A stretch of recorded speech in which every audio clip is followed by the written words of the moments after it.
Hello everyone, my name is Bo Alexander and I'm so glad that you're here. I know that so many of you enjoyed the thrift collaboration that I did with my good friend Liz Besanson a few weeks back. We scoured all of the vintage and thrift stores in our areas to find really cool and unique pieces for one another, and I have to say that I'm hooked. I've made it part of my weekly routine to visit a few of the thrift stores in my area, and I thought it would be really fun to sort of bring you guys along for the ride and show you what types of pieces I gravitate towards when I'm out and about. I really want you all to see firsthand how incredible the pieces can be on the secondhand market with just a little bit of patience, some determination, and a keen eye to be able to look past the items in their current state. So be sure to stay tuned to see some of the incredible home decor accents that I've sourced. If you're new to my channel, be sure to subscribe down below, leave me a comment, chat with me, give this video a thumbs up, and let me know that you're enjoying this type of content. And be sure to follow me over on Instagram at BoTalksNow. That's where you guys will find more of my day-to-day posts and inspiration. And without further ado, let's jump right into it.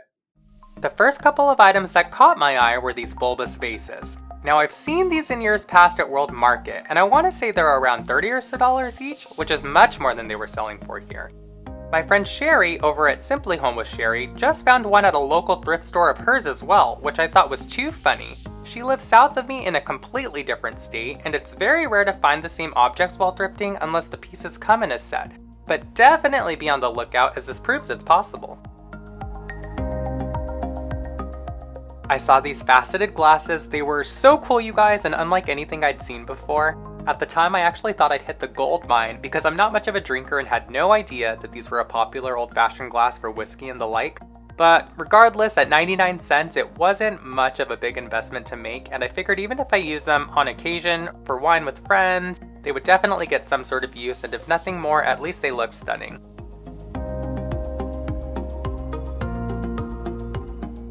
I have a habit of looking at glassware first when I come to thrift stores like Goodwill because you can find really unique pieces. The locations I frequent often have a lot of vintage cut glass and crystal cups, some of which are likely mid-century, but of course, not every piece you stumble upon is going to be vintage or an antique find. These glasses were similar to a set that I actually scored for my friend Liz Besanson for our thrift challenge a few weeks back. I love the rib detail, and for 99 cents a glass, you really can't beat the price. Even if you're looking purely for decorative purposes, you can absolutely find interesting glassware to accent a wet bar or a bar cart affordably.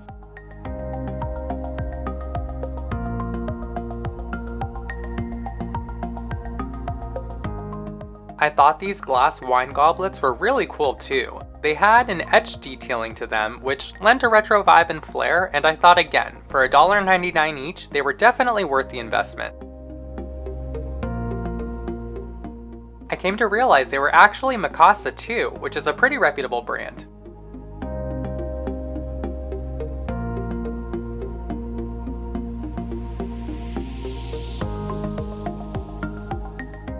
Just a few feet away, I saw a similar set as martini glasses. These had never been used, they still had the tag on them, and it actually gave me a bit of information about the glassware, so I decided to Google them while I was in store. If this was a complete set of 4 glasses, it would sell for $40 at Bed Bath & Beyond or Macy's. So at $1.99 a glass, it's practically highway robbery.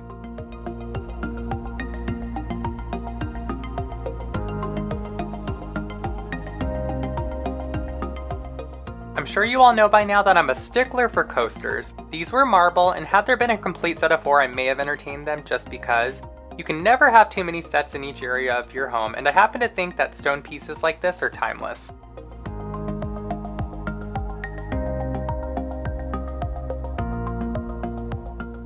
Now these bookends were definitely one of the better finds of the day. I'm sure I've mentioned it before, but I always gravitate towards the natural stone objects, especially when they're in neutral colors like this. I switch out the decor accents in my bookshelf and in vignettes all around my apartment so often that it's always nice to have alternative finds on standby, especially when I'm spending no more than $5.99 for the set.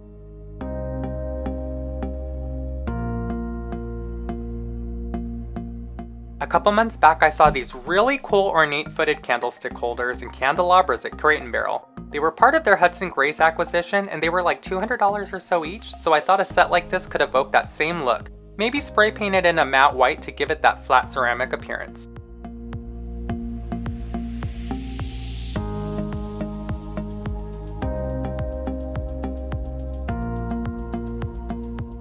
They had some really nice neutral colored ceramic stoneware. If you have open shelving or clear glass cabinets, a set like this would be so visually appealing, and for what it's worth, the pieces were actually quite substantial. The set was pretty complete too, and comprised of bowls, cups, saucers, and other pieces too.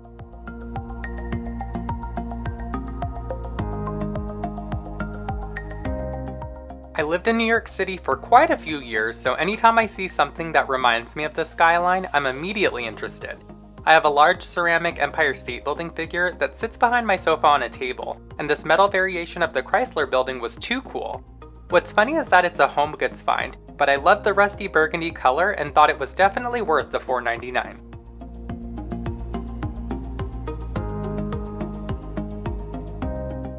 Now this candlestick holder was very unsuspecting. You could tell it was hand welded and a bit rusty, but I thought the silhouette overall and the arms that fanned out were really unique.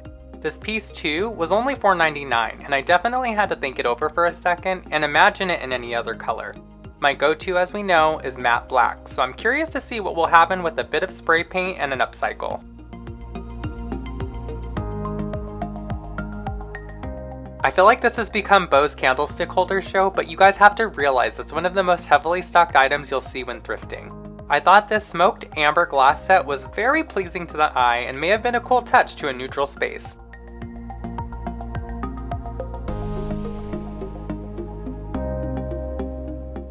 Now I slept on this piece and I could kick myself for it because it was West Elm, brand new, and it was only $5.99 here. They have this piece online to this day, you guys, for $70, which is crazy to me. I love amber colored glass, but it would have been too vibrant in my space, and at 15 inches in height, the scale was pretty substantial, but it definitely goes to show you that there are hidden gems everywhere.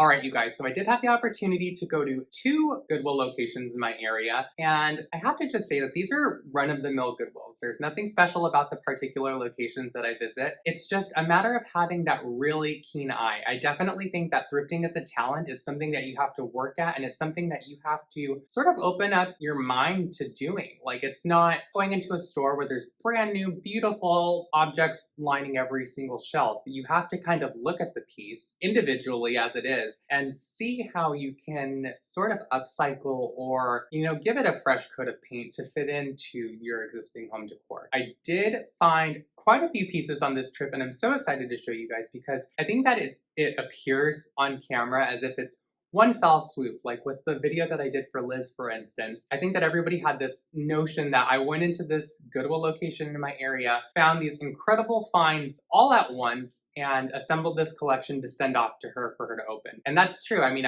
yes, I did. I scoured the stores, but I definitely had to go over the course of 6 weeks on at least, I would say, 12 to 16 different visits. So you have to be patient, but definitely know that you will find some incredible pieces. Just give it time. Give it some time and visit the locations, see what they have, get familiar with your store. I typically prefer to go to stores that are closer to the city or in areas that are a little bit more affluent because they typically have, or I should say tend to have, a better selection of goods to pick from. So by all means, get out there, go see what you can find because there are so many incredible pieces in the secondhand market worth having. You just have to get a little creative to see the potential. So the first set of glasses that I found, you guys, were these incredible faceted, they're almost like, I want to say they're like short glasses. I believe that's what they're called. I'm not a drinker, so I don't really know too much about bourbon or whiskey glasses, but having researched these at home after I purchased them, that's what they're used for.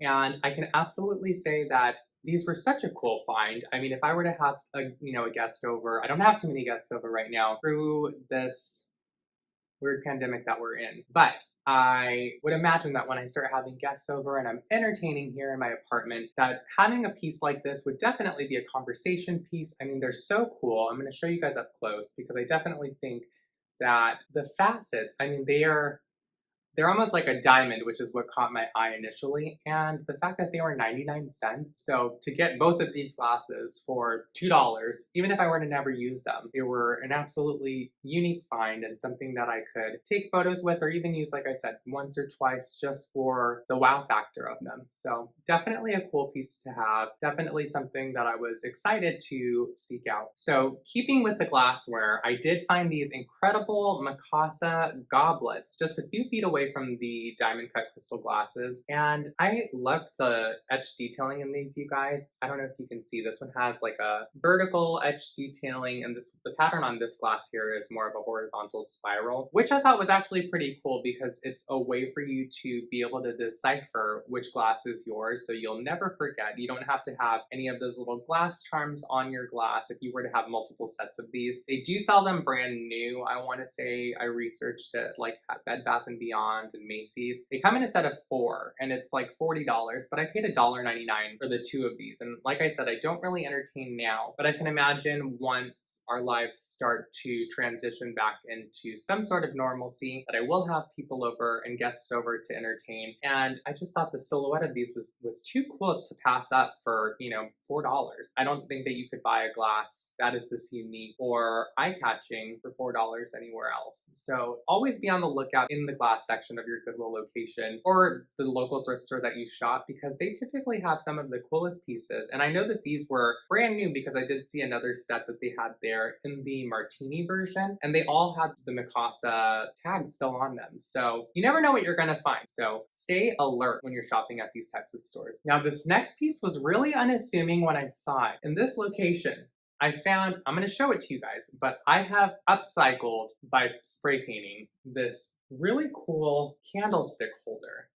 Now, this piece is really unique when you look at it. When I saw it on the shelf, it was absolutely not what it is now. It just had a normal metal finish, and these were kind of rusted, and it looked a little bit too industrial for my personal taste. But this is where I say you kind of have to be a visionary and look past the item in its current state to really see what it could become, to see the actual potential behind the piece. I want to say this was $4.99, and it was definitely, as I said, not something that I immediately gravitated towards or thought that I was going to bring home. There's no investment when you're buying pieces at Goodwill, because nothing that I've ever purchased for my home from a Goodwill was more than maybe $5.99 a piece. I mean, all of the pieces that I just recently bought on this haul trip, altogether, the goblets, this piece here, and the 2 diamond cut glasses were, I want to say, altogether maybe like $14.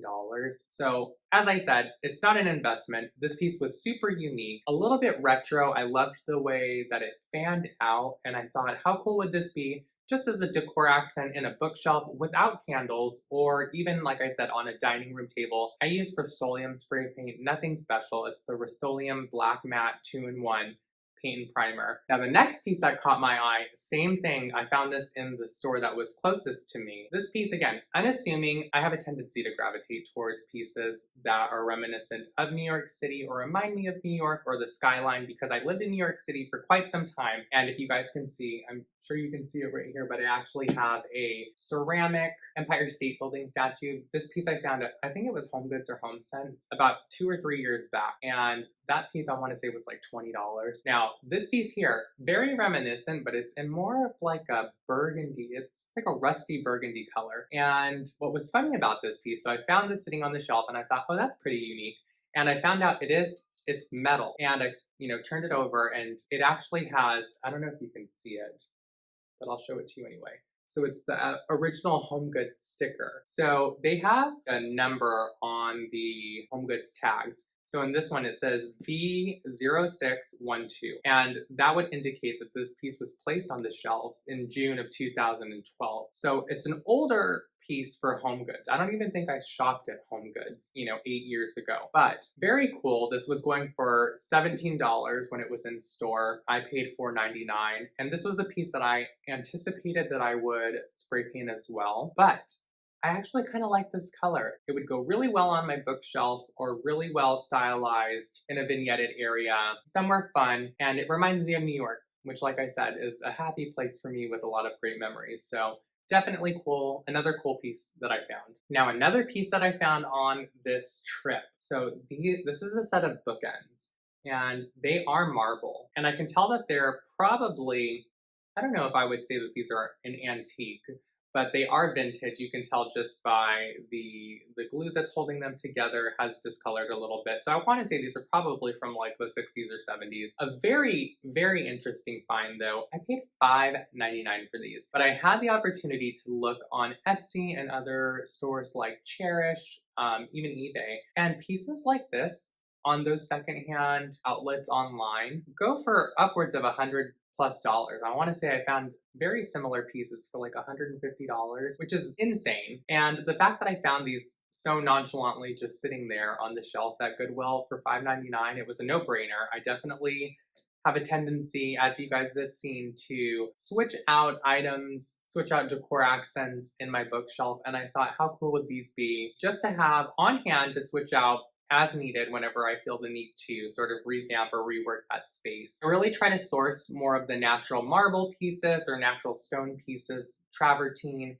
anything that's alabaster or onyx. Those tend to be pieces that are more widely sought out, but in my area, people haven't caught on to that yet, so I've been pretty lucky to find quite a few of these pieces. All right, you guys, now before I go, I do want to wish each and every one of you watching a very happy holiday, whichever one you happen to be celebrating this year. It has been quite a difficult year for us, mentally, physically, emotionally, and I want to tell you all how thankful and humbled I am to be able to create and inspire with you each week.